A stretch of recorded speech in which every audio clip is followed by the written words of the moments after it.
ओम नमो भगवते वासुदेवाय। नमस्कार मित्रों, आज हम आपको सुनाने जा रहे हैं गुरुवार व्रत की अत्यंत पुण्यदायी और चमत्कारी कथा। यह कथा केवल सुनने से ही नहीं, बल्कि आस्था और विश्वास के साथ पालन करने से जीवन के सारे कष्ट धीरे धीरे दूर होने लगते हैं।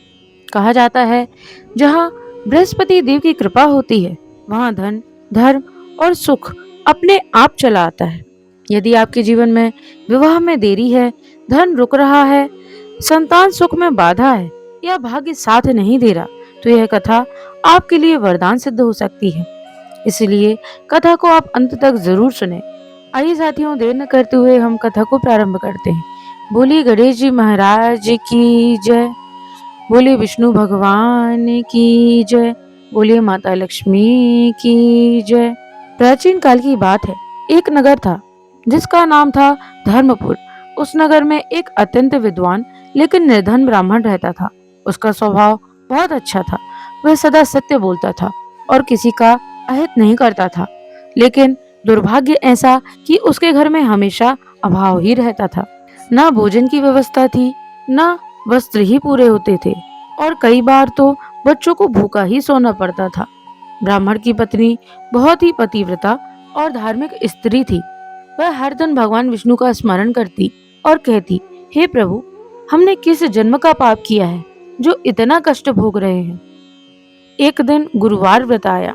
ब्राह्मण की पत्नी ने अपने पति से कहा, आज गुरुवार है, आज के दिन कुछ दान पुण्य कर लीजिए, शायद भगवान कृपा करें। पर ब्राह्मण ने दुखी होकर उत्तर दिया, जब घर में खाने को कुछ नहीं तो दान क्या करूं। उसी दिन एक साधु ब्राह्मण उनके द्वार आया और बोला, आज गुरुवार है, कुछ अन्न या जल मिल जाए तो कृपा होगी। लेकिन निर्धन ब्राह्मण को क्रोध आया और क्रोध में वह बोला, हर गुरुवार ही क्यों आते हो, क्या और दिन नहीं होते। यह सुनकर साधु शांत भाव से चला गया। वह कोई साधारण ब्राह्मण नहीं, देवगुरु बृहस्पति स्वयं थे, जो परीक्षा लेने आए थे। कुछ ही दिनों में ब्राह्मण की स्थिति और खराब हो गई। जो थोड़ा बहुत काम मिलता था वह भी बंद हो गया। घर में कलह बढ़ने लगी, बच्चे बीमार पड़ने लगे। ब्राह्मण को बड़ा दुख हुआ। एक रात उसे स्वप्न में देवगुरु बृहस्पति के दर्शन हुए। बृहस्पति देव बोले, तुमने गुरुवार के दिन दान और सम्मान का अपमान किया है।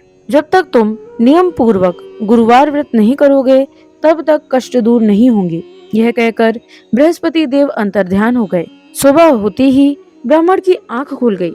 वह भयभीत था और प्रसन्न भी, क्योंकि उसे कारण पता चल गया था। उसने पत्नी से सारी बात बताई। दोनों ने निश्चय किया, आज से हम गुरुवार व्रत पूरी श्रद्धा के साथ रहेंगे। उस दिन उन्होंने किसी से थोड़ा सा चना और गुड़ मांगकर पहली बार बृहस्पति देव की पूजा करी।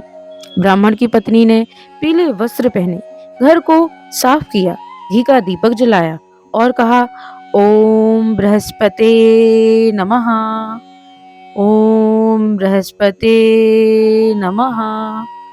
उन्होंने व्रत रखा, नमक त्याग दिया और केले का भोग लगाया। ब्राह्मण ने भी पूरे मन से कथा सुनी। पहले गुरुवार कुछ खास परिवर्तन नहीं हुआ, लेकिन दोनों का विश्वास अडिग था। लगातार 16 गुरुवार व्रत करने के बाद एक दिन ब्राह्मण को एक अच्छे यज्ञ में पुरोहित बनने का अवसर मिला। धीरे धीरे आय बढ़ने लगी, घर में अन्न आने लगा, बच्चों का स्वास्थ्य सुधर गया। एक दिन नगर के राजा ने उसे राजगुरु बना लिया। अब वही ब्राह्मण जो कभी अपमानित था, सम्मान के साथ पूजा जाने लगा।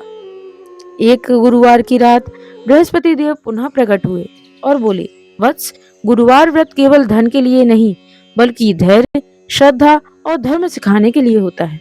जो इसका पालन करता है उसका जीवन कभी रिक्त नहीं रहता। इतना कहकर बृहस्पति देव आशीर्वाद देकर अंतर्ध्यान हो गए। बोलिए बृहस्पति देव भगवान की जय, बोलिए विष्णु भगवान लक्ष्मी माता की जय, बोलिए गणेश जी महाराज की जय। साथियों, तो यह थी बृहस्पति देव की कथा, जो कि हर गुरुवार व्रत रखने वाले को अवश्य सुननी चाहिए। इस कथा को सुनने से अत्यंत पुण्य फल की प्राप्ति होती है और बृहस्पति देव की कृपा से धन धान्य की कभी कमी नहीं रहती। इस कथा से हमें यह शिक्षा मिलती है कि गुरुवार व्रत का हमें सम्मान करना चाहिए गुरुदेव का सम्मान करना चाहिए। गुरु और ब्राह्मण का अपमान कभी भी ना करें और धैर्य और विश्वास सदैव अपने जीवन पर रखें, क्योंकि यही धैर्य और विश्वास आपको सफलता दिलाता है। देवगुरु बृहस्पति देरी तो करते हैं, पर वह अवश्य ही पुण्य फल प्राप्त कराते हैं। जो भी श्रद्धा से गुरुवार व्रत की कथा सुनता है या व्रत करता है और दान पुण्य करता है, उसके जीवन में कभी धन धर्म की कमी नहीं होती। यदि यह कथा आपको अच्छी लगी हो तो इसे गुरुवार के दिन अवश्य सुनें और इस वीडियो को अन्य सभी लोगों के साथ शेयर भी करें, ताकि वे भी गुरुवार की इस कथा को सुन सकें। आशा करते हैं आपको ये वीडियो अवश्य पसंद आई होगी। साथियों, वीडियो पसंद आई हो तो वीडियो को लाइक करें, चैनल पर नए हो तो चैनल को सब्सक्राइब करके बेल आइकन अवश्य प्रेस करें। आज के लिए साथियों इतना ही। आपका दिन मंगलमय हो। जय श्री नारायण, जय श्री हरि, राधे राधे।